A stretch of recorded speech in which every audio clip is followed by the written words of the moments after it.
So this is my presentation on how Luke shows us that Jesus stands with the marginalized. The first example of this is found in Luke chapter 4, verse 18 through 19, where it says, "The Spirit of the Lord is on me because he has anointed me to proclaim good news to the poor.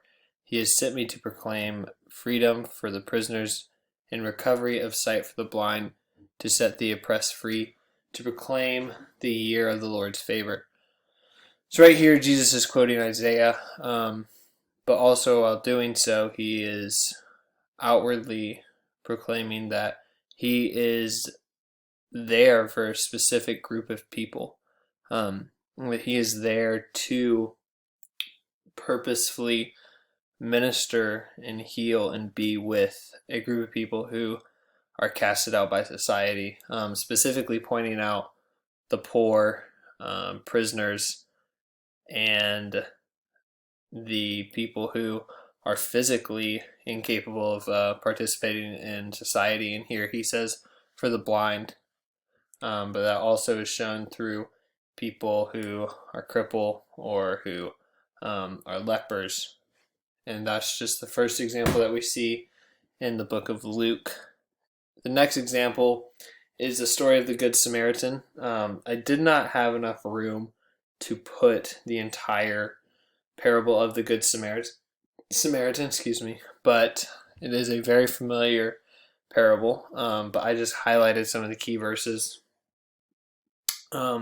Jesus is sitting basically around a bunch of Pharisees and experts of the law, and one of them stands up and he says in verse 25, "Teacher, what must I do to inherit eternal life?"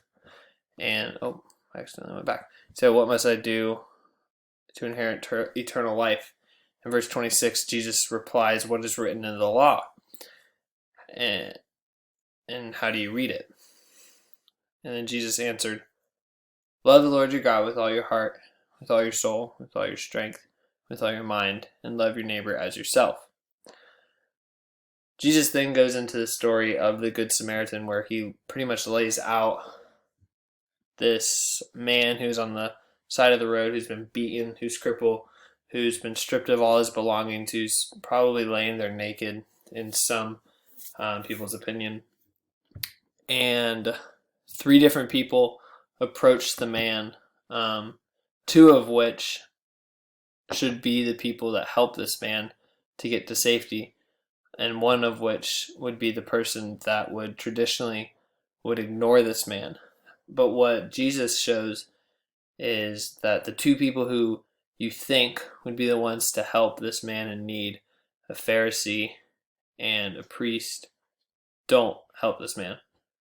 It's in fact the Samaritan who ends up helping the Jew, which traditionally in their culture, Samaritans and Jews would not even speak to each other, let alone help them in any sort of way. So right here, Jesus is showing us that, one, not only is he there for the marginalized and for people that are casted out by Jewish society and looked at as disgusting, but how also we as believers should have the mindset of the Good Samaritan and being there for those who are cast out by society or who people say we should not help. Next is Luke 18. This is the miracle of the blind beggar. I highlighted some of, in my opinion, the key verses that I believe really truly show what is going on, and then also how Jesus is there for this man as a marginalized human. In the verse 35, it says, "As Jesus approached Jericho, a blind man was sitting by the roadside begging. When he heard the crowd going by, he asked what was happening. They told him, 'Jesus of Nazareth is passing by.'" Basically, this is just setting up the scene. And then in the verses following, the blind man basically yells out for Jesus, saying, "Please help me." And then in verse 40, it says, Jesus stopped and ordered the man to be brought to him. When he came near, Jesus asked him, "What do you want me to do for you?" And he said, "Lord, I want to see." Then later on, verse 42 and verse 43, he says, "You were healed. This is your sight." Right here, a man who is casted out by society, who was homeless, who was begging on the side of the street, was blind, and was probably ignored for many, many years.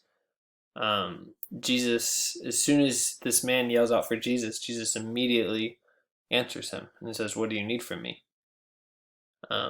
Once again, showing us that Jesus is there for the marginalized, and Luke showing us that. Last one is, I think, probably the most common known through the book of Luke, and it's Jesus meets with Zacchaeus. Basically, the first couple verses is just setting the scene to where Jesus is walking in, and the crowd is surrounding him, and Zacchaeus gets in the tree because he wanted to see Jesus, and he was too short. And basically, Zacchaeus hollered out to Jesus. Jesus ended up going to have dinner at his house. And when the people saw this, they began to mutter, "He is gone to be with a guest of a sinner." Jesus said to him, "Today salvation has come to this house, because this man too is a son of Abraham. For the Son of Man came to seek and save the lost." Basically, what all this is saying is, when people saw what Jesus was doing, having a meal with Zacchaeus and being in his home, they immediately jumped to the worst conclusion of Jesus was there with the sinner.